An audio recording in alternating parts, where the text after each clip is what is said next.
Reka dusenge kugira ngo dutangire kuganira ijambo ry'Imana. Data, ndagusaba kugira ngo utange umugisha n'amahoro, utange ibyishimo n'imbaraga, utange amahirwe n'ibitekerezo byiza kubaza gukurikira iri jambo ryawe. Ndagusabye Mwami kugira ngo abaza gukurikira bose bafite n'ibibazo bitandukanye, byifuzo bitandukanye, bari mu miryango itandukanye, ndasaba ko ugera ku cifuzo ca buri muntu wese ukamuha igisubizo. Ubufasha butangwa nawe Mwami. Ubwo tuganira ijambo ryawe, Mwuka Wera aragenda akora kandi akore ku kintu cyose kiri ngombwa cyangwa se c'ikibazo mu buzima bw'umuntu uza gukurikira iri jambo ryawe. Ndagushimye ko utanze umugisha n'imbaraga, ndagushimye ko uhembuye, kandi ndagushimye ko ushubije mu imbaraga kubacitse intege. Mu izina ry'Uwiteka dusenze urakoze, amen. Tugiye kuganira hejuru yo kwizera. Kwizera ni imwe mu mpano z'Imana, impano zitangwa n'Imana, kandi ni impano ikoreshwa n'abantu benshi cyangwa se igomba no gukoreshwa n'abantu bose, kuko iyo hatari ukwizera hapfa ibintu byinshi. Kwizera tuyikoresha nk'impano, nanone ikongera igakora nk'ubuzima bw'abakristo cyangwa se ubuzima bw'abantu bemera Imana. Kwizera rero, iyo tuganira kwizera, ni ijambo ryagutse, ni teme nini cyane, ariko nanone igoye kugira ngo abantu bayumve. Abantu bavuga kwizera ariko batabibamo, batabitunze, batagendana no kwizera. Ariko ubwo tugiye kubiganiraho, ndatekereza ko abantu bagenda bumva, bagenda basobanukirwa, bagenda bamenya akamaro ko kwizera n'uburyo kwizera ushobora kugenda gukura. Kwizera kurakura. Kwizera kurakura, unatangira ari umubebe, yizera utuntu duto, afite utuntu duciriritse, ariko uko agenda aba mu Mana, agenda aba mu ijambo ry'Imana, agenda akura, akagera ubwo aba umuntu mukuru, mu buryo bwo kwizera, mu buryo bwo kwemera, mu buryo bwo kugendana n'Imana. Rero ni ubuzima. Kwizera reka mbizane mbyite ubuzima. Ubuzima bw'umuntu, umuntu aravuka, yarangiza akagenda akura, akagera ubwo aba umuntu mukuru, ushobora kugishwa inama, ushobora gufasha, ushobora kubera abandi bantu umugisha. Rero impano yo kwizera nayo igomba kuba ubuzima, igomba gutura muri twe, tukamenya ko tugomba kubana nayo. Abafite ukwizera banyura mu bintu byinshi bikomeye kandi bagatsinda, ariko iyo badafite kwizera, abenshi bapfira mu nzira, abenshi bapfira hagati, badashoje urugendo. Rero abantu benshi bapfa batageze ku byo bari barizereye kugeraho, kubera impamvu zitandukanye, kubera ubwoba, kubera intambara zabaye ndende. Ubundi urugamba iyo rubaye rurerure, abantu benshi barananirwa, bagapfira mu nzira, bakabivamo. Ariko nagira ngo bakangure kwizera bigomba kuba ari ubuzima bwacu bwa buri munsi, kuko turi ku rugamba, kandi urwo rugamba ni urugamba rutoroshe, ni urugamba turwana na Satani. Satani ashinzwe kurangaza, azananiza abantu batandukanye. Kandi iyo tureba Satani, ntatinya ubukire cyangwa se ubutunzi bw'abantu, ntatinya abakomeye, ntatinya abanyacubahiro, ntatinya abakene, ntatinya imfubyi, ntatinya abapfakazi. Satani rero yinjira muri domene zose, cyangwa se yinjira mu nzego zose z'abantu akarwana, kandi icyo ashinzwe ni ukurangaza. Yinjira muri bizinesi akakurangaza, ugatakaza ibyiringiro, ugatakaza umurongo. Yinjira mu rugo rw'umugabo n'umugore bari bakundanye, barashakanye, babanye neza, barabyaranye, bafitanye ubuzima bwiza cyangwa se babanye neza, akinjira akabavangira kugeza ubwo basubiranamo, bakangana, bakicana, bagatongana, bagatandukana. Rero Satani tugomba kumumenya neza, tukamenya ko n'umwe cyangwa se ni umwanzi wo kwizera. Kwizera rero niyo mpamvu mbakangurira ko bigomba kuba ubuzima. bikaba ubuzima, bikaba muri twe, bikaba mu buzima bwacu, bikaba mu mibereho yacu. Twaza dukora ikintu cyose hakaba harimo ukuboko cyangwa se inkingi yo kwizera. Reka turebe ijambo twatangiriyeho tuvuga cyangwa se ijambo twasomye n'ubundi niryo dukomerezaho. Abaheburayo ibice 11 umurongo wa mbere. Tuze kuhasoma, mufata umwanya muhasome. Ni ijambo rigufi cyane cyangwa se n'umurongo utari muremure. Kwizera ni ukumenya rwose ibyiringirwa udashidikanya ko bitazaba. Ibyo nibyo biduhamiriza yuko ibyo tutarebesha amaso yuko ari ukuri. Rero kwizera bigomba kuba ari kingi ikomeye y'ubuzima bw'umukristo. Hari igihe dutekereza ngo ese abapagani ko bagera ku bintu bikomeye, ese abapagani ko bagera ku bintu binini, ese abapagani ko bafite inganda, ko bafite amazu manini, ko bafite amahoteli manini, ko bafite indege, ko bafite amato, ko bafite buriya.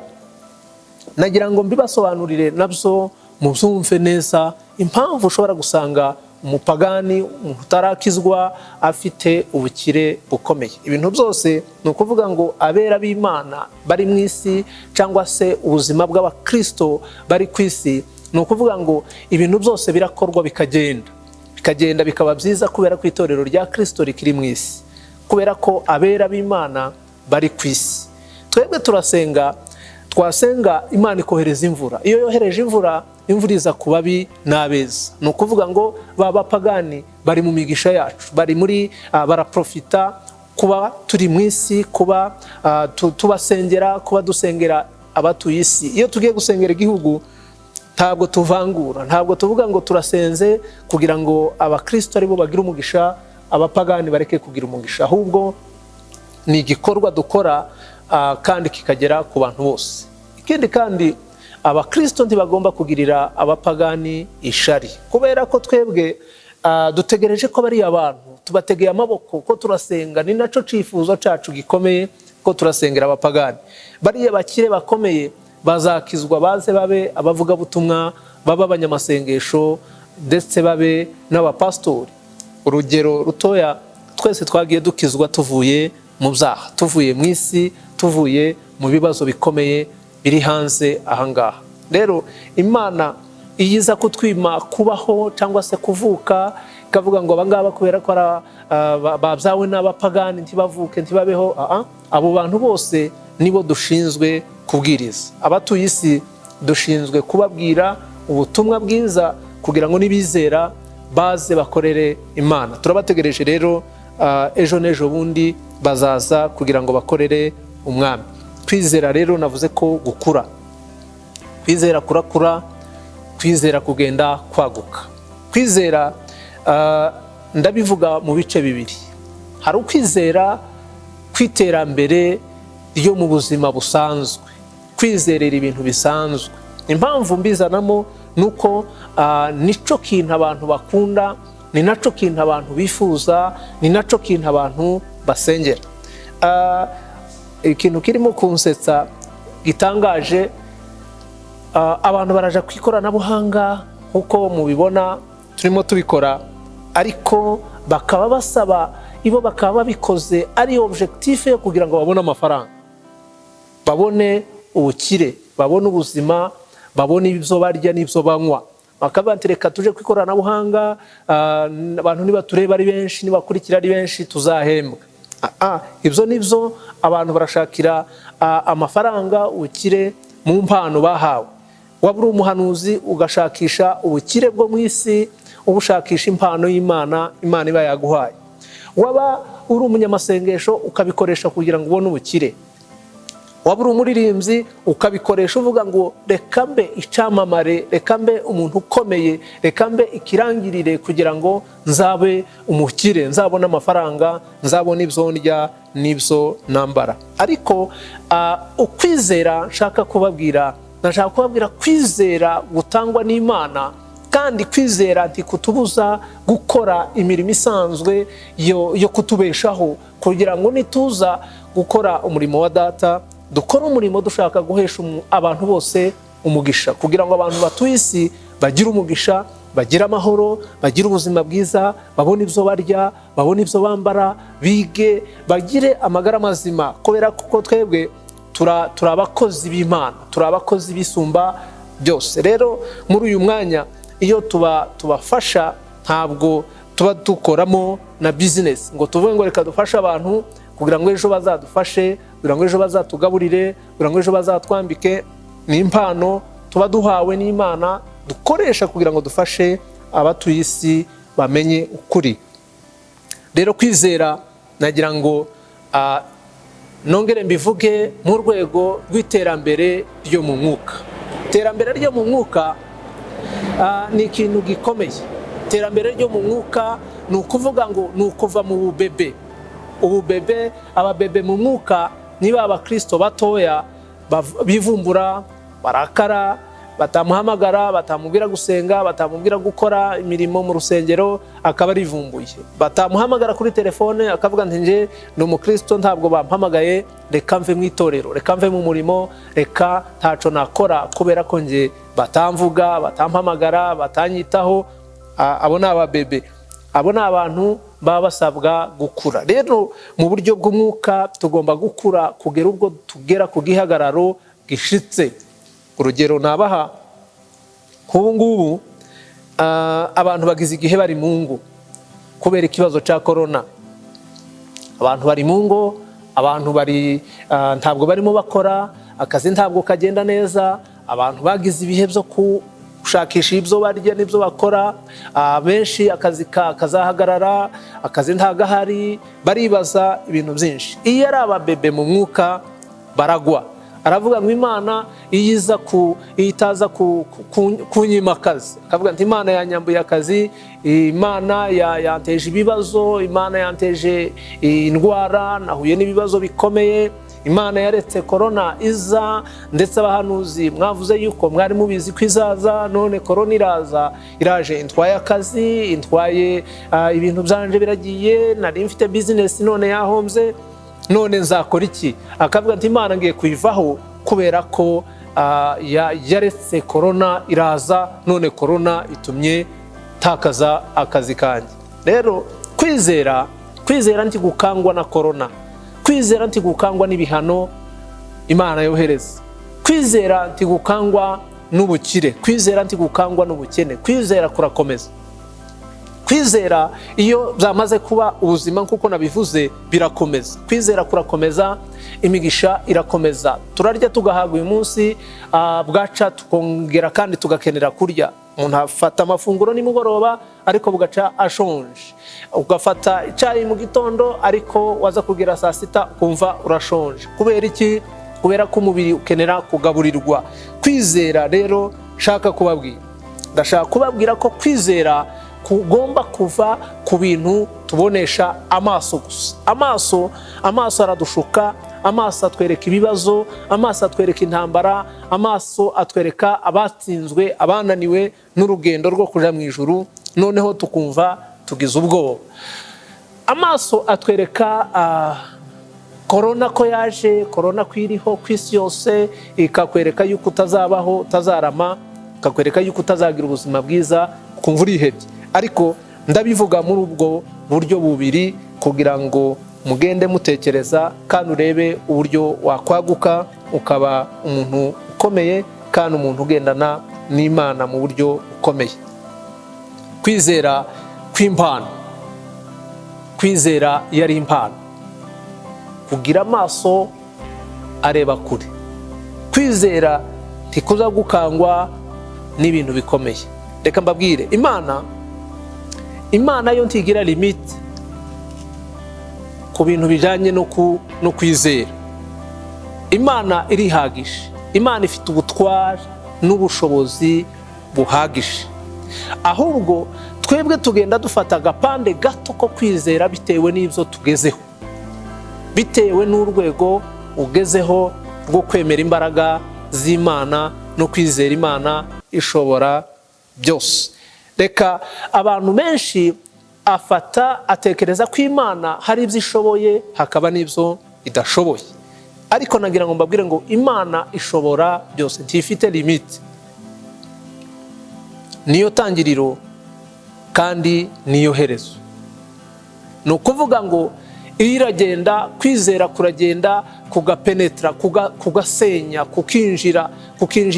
kukinjira n'amabanga akomeye ya Satani, kugasenya ibirindiro bya Satani, kugasenya imigambi yose ya Satani. Satani arapanga kugira ngo asenye iby'abana b'Imana. Ariko iyo hari ukwizera, kubera ko Imana idafite limite, iyo uri umuntu ufite kwizera, iyo uri umugabo ufite kwizera, iyo uri umusore ufite kwizera, iyo uri umugore ufite kwizera, ukagendana n'Imana, ukumva ko Imana iri mu buzima bwawe, urakomeza urugendo, urakomeza, ntabwo uhagarara, ntabwo utinya ibihe, ntabwo utinya amajwi, ntabwo utinya amakuru y'incamugongo, ntabwo utinya abandi bapfiriye mu nzira, ntabwo utinya kubera ko hari ibyananiranye, hari iby'abandi bantu bananiwe kugeraho. Ahubwo umenya ko Imana ishobora byose, umenya ko Imana ifite ubuzima bwawe, umenya ko Imana idakangwa n'abakomeye cyangwa se n'aboroheje.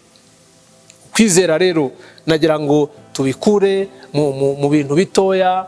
Kwizera ibintu bito. Abantu bizerera malaria ko ishobora gukira kubera ko hariho umuti wa malaria. Abantu bakizera ko grippe ishobora gukira kubera ko bazi ko hari umuti wa grippe. Abantu bizera ko ibintu bito ko bishoboka, ariko ibinini bakumva ko bidashoboka. Ariko nagira ngo mbabwire ngo kwizera tubizanye ku ndwara, hari indwara zikomeye, hari za kanseri, hari za corona, hari za sida, hari za diabete. Ni ukuvuga ngo biriya birwara bisa naho bidakira, bibana n'abantu, abantu bakabana nazo ubuzima bwabo bwose. Iyo ugeze kuri urwo rwego, ndabizi yuko abakurikira ashobora kuba harimo abaganga, ashobora kuba harimo abarwaye diabete, ashobora kuba harimo abarwaye kanseri, harimo abashobora kubihuza na siyanse, akavuga ngo uyu mu bishop ko ariho avuga kwizera, kandi nkaba narize siyanse ikabinereka yuko ibi bintu bidashoboka, ariho avuga kwizera. Rero ni aho ngaho gukora. Ubundi kwizera ntabwo gukora ku bintu byoroheje. Iyo byoroheje biba byoroheje nyine, iyo wifitiye igisubizo ntabwo wakwizera. Ariko wizera ko ugeze mu mwanya w'ikibazo kidafite igisubizo. Ugeze kwa muganga bakakubwira ko urwaye kanseri kandi igeze mu rwego rwa nyuma, ugiye kuzapfa. Ico gihe wizera. Kwizera ni ugufata ya confiance ufitiye Imana, cyangwa se ca cizere ufitiye Imana, ukavuga ngo Imana kubera ko nyifitiye icizere, kubera ko nyizi neza, kubera ko nayibonye. Imana rero tuyibona ryari? Tuyibona mu buzima bwa Gikristo, mu rugendo. Hari evaluation ikorwa n'abashumba. Umushumba akakwitegereza akavuga ngo uyu mukristo ni umukristo mwiza.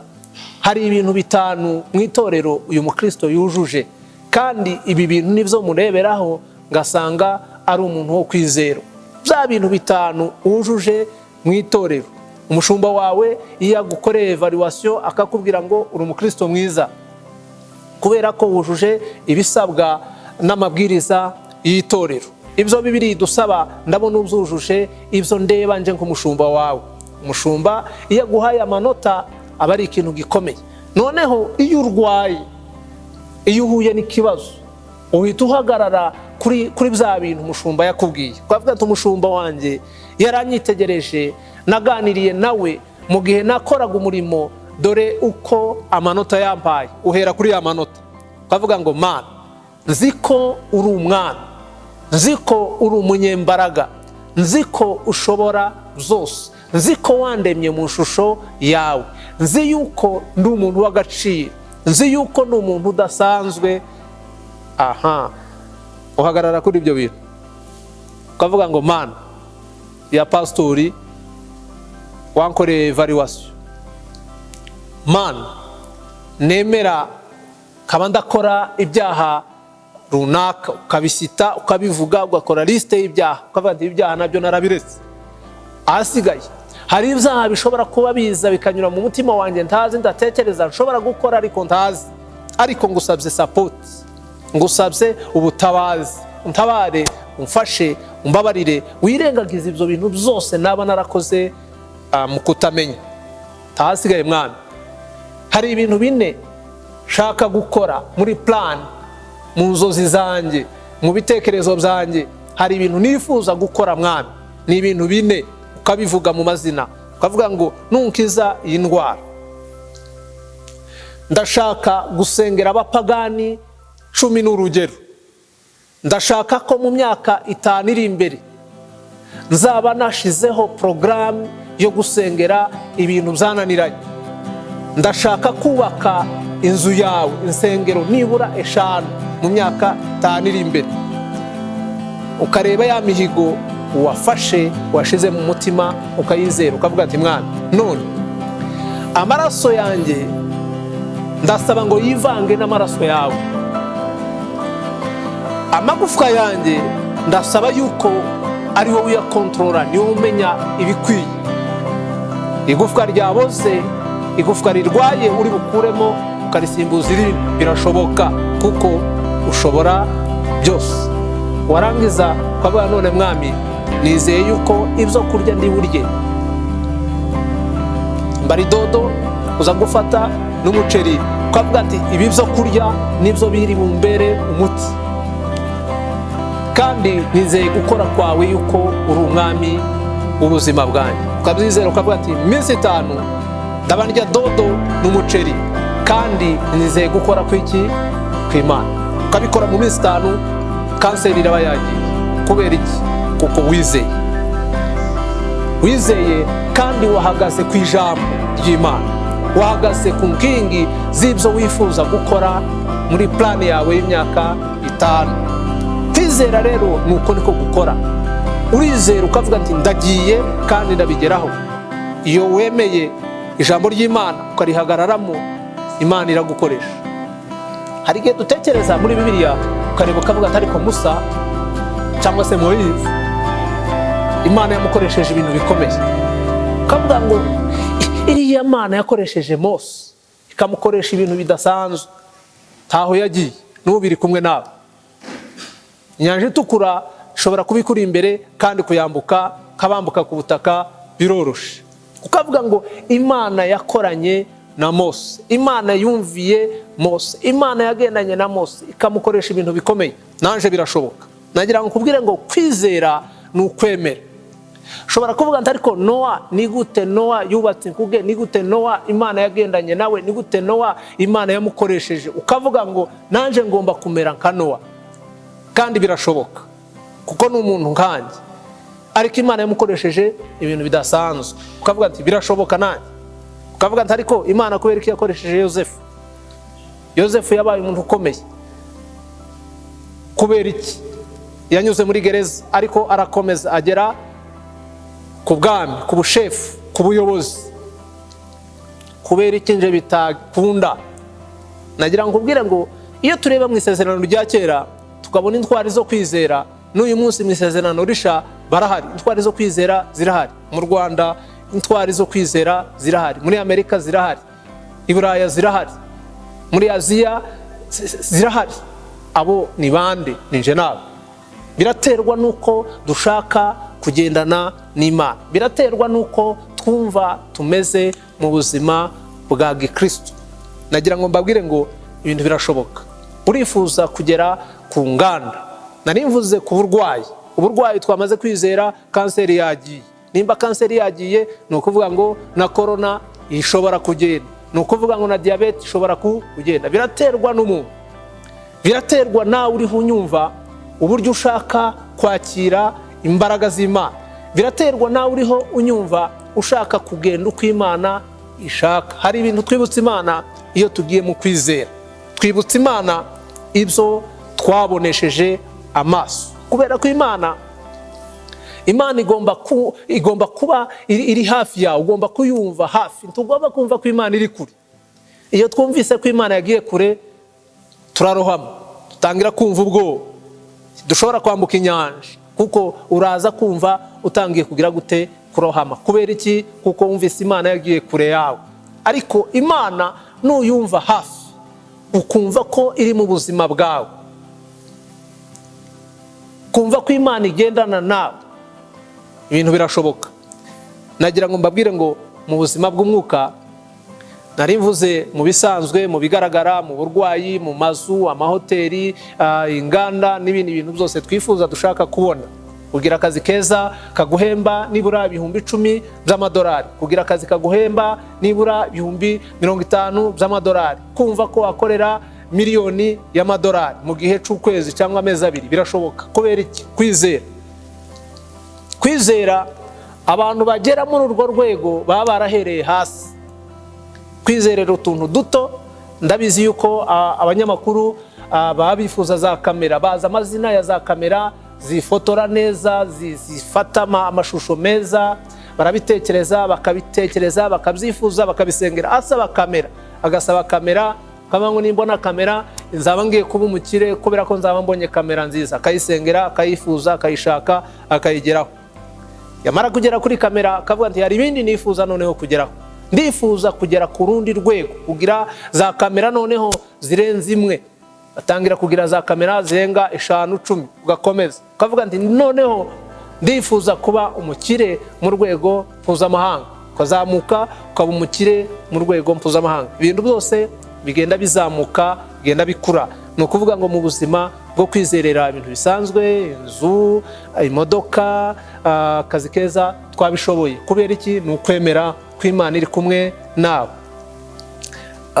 Ni ibintu bisanzwe. Kwizera mu buryo bw'umwuka, ukavuga ngo nje mu buryo bwa Gikristo, ndashaka kugenda uko Imana ishaka, ndashaka gukoreshwa n'Imana, ndashaka kuzaba umupastori mwiza, ndashaka kuzaba umukozi w'Imana mwiza. Ukabirema, ukabisengera, ukabyifuza, ukabibwira ababyeyi, ukabibwira pastori wawe, ukamubwira ati mushumba, ndumva nshaka ko undera, ndashaka kuzaba pastori mu myaka iri imbere, none umfashe unsengere, ungire inama kugira ngo nzavemo umupastori mwiza.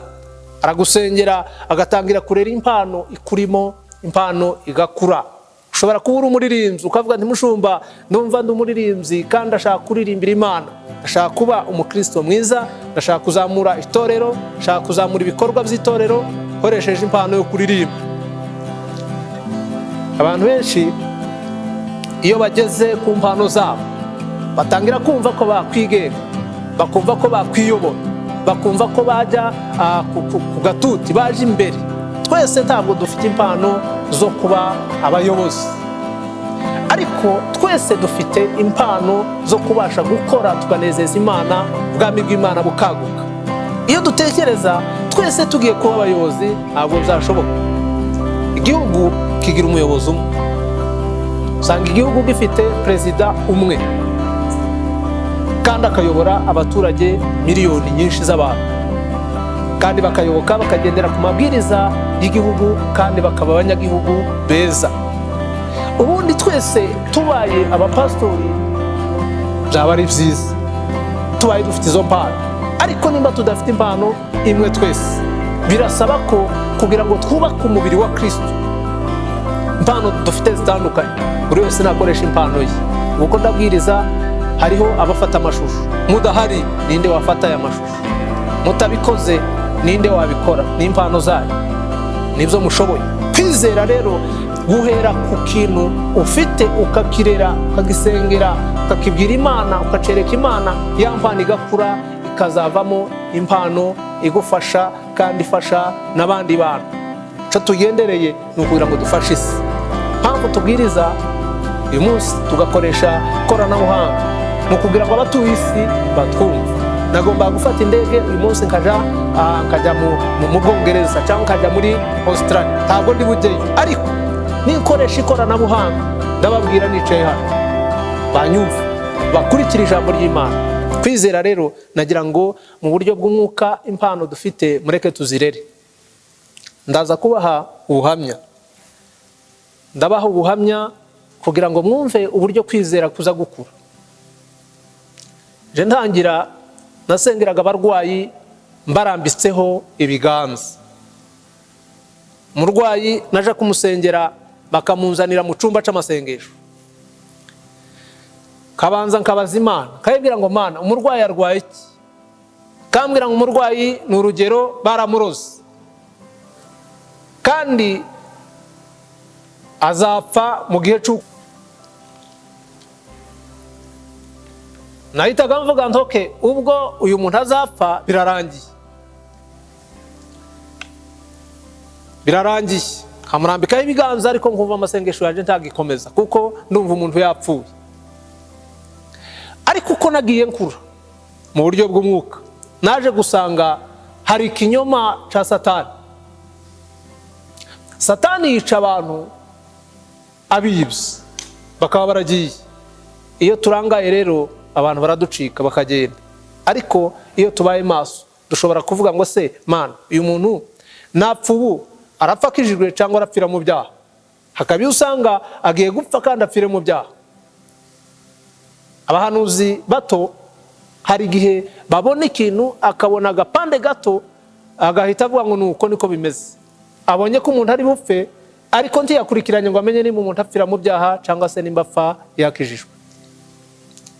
Hari indi ntambwe noneho uza gusanga uko imyaka igenda ngenda nkuru sanga nshobora gusengera umurwayi tirukana abadayimoni nubwo abadayimoni bamwuzuye umubiri wose, ariko sinirirwa mvuga ngo abadayimoni nibasohoke bagende mu izina rya Yesu. Ariko nshobora gutegeka kuvuga ijambo rimwe gusa kavuga ngo umurwayi nakire. Simvuze abadayimoni ariko ndavuze ngo umurwayi nagire gute nakire, umurwayi agakira. Haleluya. Umurwayi agakizwa n'iki? Ijambo ririmo kwizera. Kwizera kuza gukora mu bintu byinshi. Kavuga ngo umurwayi nakire, umurwayi nabe muzima. Arwaye abadayimoni, arwaye kanseri, arwaye sida, ariko iyo tutavuze sida cyangwa tuvuge kanseri, kandi ubundi ho mvuga nimba urwaye sida, nintavuga sida uravuga ati ariko mu barwayi yasengeye bishop ntiyavuzemo sida, no kuvuga ngo sida nje irakomeza. Ndatanga ingero ku bintu bike ariko hari byinshi biza gukemuka. Tangira n'isengesho, numvise kwizera kumbwira ngo senga muri iri sengesho abantu ijambo uza kuvuga riraza gukora ku bantu batandukanye kandi babona ibisubizo kuko ari isengesho ry'imbaraga ritwika. Kubera ko kera ngitangira gusenga narasimbukaga, ubungubu za kamera ziri imbere yanjye nagomba kuba natangiye kuvuga mu ndimi nkamanza nkiruka nkagera iriya kamera bakayinkurikiza cyangwa se bikabagora. Kubera iki? Kubera ko nasimbutse nirutse nagiye baba barangaye gato ntibaye bakimbonye.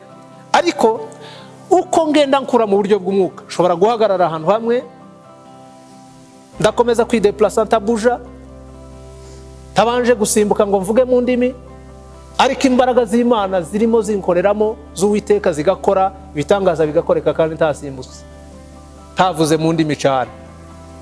Nagira ngo mbabwire ngo ni data ukora. Ntabwo Imana ikora ari uko twabanje gusimbuka no kuvuga cyane no gutera imigeri no kuvuza karuru no kubita amashi no kuvuza ingoma no kuzana ibintu byose abaririmbyi ngo babanze baririmbe tubanze tuje mu mwuka. Abantu bazavuga ngo reka turirimbe tuje mu mwuka, nituje mu mwuka tubone guhanura. Reka mbabwire ngo data uko tugenda dukura nasanze nakuze noneho mu buryo bwo kwizera sanga noneho shobora gukora ntari kumwe n'abaririmbyi, shobora gukora tari kumwe n'abanyamasengesho.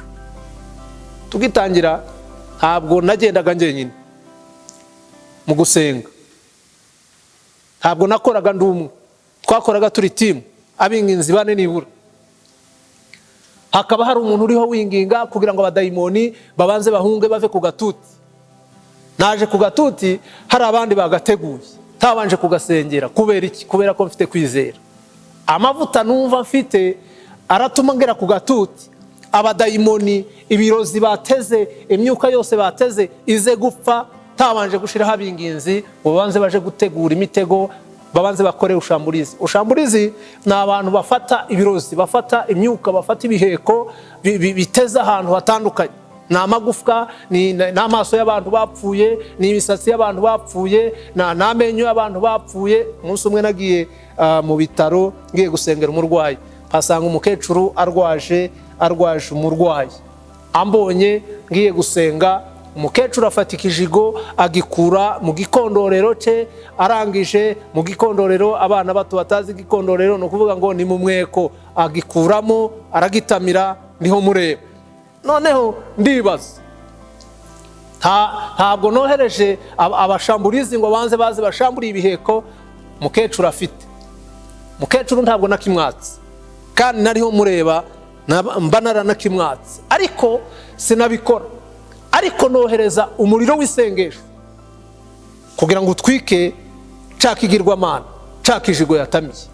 Isengesho rirasenya. Ushamburizi yo gusenga cyangwa se y'abasenga y'abantu bafite kwizera, iyo tugenda tuzamuka tugera mu rwego nubwo ntafata ibirozi bateze ku gatuti, bateze ku marembo, bateze mu nzira, bateze ahantu hatandukanye, ariko nshobora kuhagera kavuga ijambo rimwe gusa bigahunga. Nshobora no kuhagera tiriwe mzereko ntabibonye, bigaceceka, bigasinzira, bigapfa, bigashira imbaraga kubera amavuta. Ayo mavuta tuyahabwa niki? Tuyahabwa nuko twirinda ibyaha, tuyahabwa nuko twabaye inshuti inkoramutima z'Uwiteka. Kwizera ntabwo kubaho gutya gusa, kuragaburirwa. Impano ziragaburirwa, impano zirarya, impano zikenera gufatwa neza. Impano z'Imana zigaburirwa niki? Zigaburirwa no gusenga, no kwiriza ubusa, no gusoma ijambo ry'Imana, no kwirinda ibyaha. Iyo twirinze ibyaha, impano zirakura, impano zigira ubuzima, impano ziragenda zigakomera, impano ziragenda zikaba nziza. Mu myaka irenga 30 iyo ntaza kwiriza, shitani bayaranyishe nkiri muto, shitani bayaranyishe nkiri umubebe, satani bayaranyibye mfite imyaka 10, satani ashobora kuba yaranyibye mfite imyaka 15. Ariko kubera ubuntu bw'Imana, kubera gukora kw'Imana, Imana yarandinze, Imana irandinda kugira ngo uyu munsi mbe niho mfasha abantu mahanga atandukanye, ibihugu bitandukanye, amoko atandukanye, abakomeye batandukanye, aboroheje batandukanye. Kubera iki? Kubera impano ibikurimo. Iyo mpano rero iragaburirwa. Igaburirwa niki? No gusoma Bibiliya, ijambo ry'Imana, ukiranuka, kwitwara neza, kugira ubuhamya, kubana n'abantu neza, kwegera umushumba, kwabwira nti mushumba ndu umukozi mu itorero uyobora, ndu umupastori mu itorero ushinzwe, ndu umuvugabutumwa mu itorero ubereye umwungeri, ndu umudiakoni, ndu umukristo usanzwe. Ndaje kugira ngo mfashe, undere, unyobore, ungire inama, mbashe kuba umukozi w'Imana mwiza. Rero impano zigenda zikura. Narakuze, uyu munsi shobora gufasha abandi bantu. Narakuze, shobora gutegeka imyuka y'abadayimoni kagenda. Narakuze, shobora gukoresha amazi dufite dukoresha twebwe ni inyange, ni nil, ariko shobora gukoresha amazi yakozwe yavuye mu ruganda, ari aho ngaho, kareba umuntu urwaye kanseri, urwaye sida, kamubwira nti fata amazi. Kubera iki? Kubera ijambo. Kubera iki? Kubera kwizera. Kamuha amazi asanzwe yanywaga n'ubundi agakira kanseri ukoresheje amazi. Kubera iki? Kubera gukura mu kwizera, kubera gutera intambwe, kubera ko namaze kumenya ko data adakeneye ibintu bihambaye, nta miti, nta yindi miti ikenewe kugira ngo Imana ikore, ahubwo ni ijambo ry'umukozi w'Imana, ni ijambo riva mu mutima wizeye. Umuntu ukoresha kwizera ninde? Ni pastori, ni bishopu, ni abahanuzi, n'abigisha, ni umuntu uwo ari we wese. Kwizera nagira ngo mbabwire ko ni impano igomba kuba kubana n'umukristo, akavuga ngo ndashaka kwizera ko Yesu ari umukiza n'umucunguzi w'ubuzima bwanjye. Hari ukwizera ko kwakira Yesu, kwemera ko Yesu akubera umwami ugakizwa, ni byiza. Hakaba no kwizera kw'ibitangaza, kwizera kuzura abapfuye, kwizera kugarura ibintu byawe byapfuye satani yibye yatwaye akabinyaga, bikongera kandi bikagira gute? Bikagaruka. Muri deliverance niyo tuza tudelivra. Deliverance nyikora niyicariye mu cyumba cy'amasengesho, cyangwa se ndi ku gatuti, ndi mu rusengero, tabanje gukora ibintu byinshi cyane. Abantu bamenyereye ko deliverance, gukorerwa deliverance nuko bagusengera ugata ubwenge, abadayimoni bakagusinziriza amasaha 5, ukavuga ngo bansenge ndahwera, ngo abadayimoni bavuze basakuje, ukabona kumva ko wabaye deliver. Ariko nagira ngo mbabwire ngo deliverance nkora nyikora online, kayikora abantu bari muri Amerika, ndi mu Rwanda, ndi muri Afrika, bagakira bakaba deliver. Kubera iki? Kubera ijambo. Ijambo riva ku mutima wizeye niryo rigenda rigakubita ibihome. Nkuko natangiye mbibabwira, Imana ntifite limite. Imana ntabwo wayitangira, ntabwo wayihagarika. Kwizera rero kuri Imana, guherekejwe n'Imana, kuza guhagarara, ntakiguhagarika, ntakikwitanga imbere. Ushobora kwibaza ikibazo kagisubiza muri aka kanya. Ikibazo abantu bibaza, baribaza ngo none se Imana ihagarika urupfu, ihagarika umuntu wari ugiye gupfa ikamwongerera ubuzima, cyangwa se abizera ntibazapfa? Abizera bazasinzira, bazapfa. Kubera iki? Kuko akazi kabo bari bashinzwe gukora kageze gute? Karangiye. Iyo karangiye barataha. Ni ikibazo nkeka tekereza ko murimo mwibaza. Ni ukuvuga ngo umukozi w'Imana iyo arangije akazi ke, Imana iramucura. Abantu bizera bafite imbaraga zikomeye zo kwizera, abwira Imana akayibwira ngo Mana, ibi bintu nkora nubaka ubwami bwawe, sinkagera ubwo nsenya ibyo nubatse.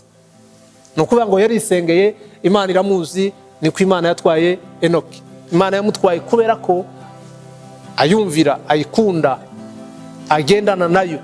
Kubera ko agendana n'Imana, Imana imurinda gupfa, Imana imurinda kunyura mu rupfu, iramutwara. Kankubwire ngo niwizera, Imana izagukorera ibintu bikomeye. Ibyo ukeneye, ibyo wifuza, Imana izabyuzuza. Tuzakomeza iki ni icyumweru cyose tuzakomeza kwigisha hejuru yo kwizera, kugira ngo muze gukomeza gutekereza kuri iri jambo. Reka mbasengere. Data, ndagushimiye, uri umunyembaraga, uri mu buzima bwacu. Kweretse abakurikira ijambo ryawe, ubarememo ibyiringiro no kwizera gukomeye, kandi ubaha umugisha. Bano bafite zirerwe nawe n'abashumba babo, kandi bazagere ku buzima bwiza. Ndifuza ko bazagera ku gihagararo gishitse kandi gikwiye. Bongerere ubuzima bwiza kandi batere imbere muri byose, mu izina rya Yesu. Amen. Yesu abaha umugisha.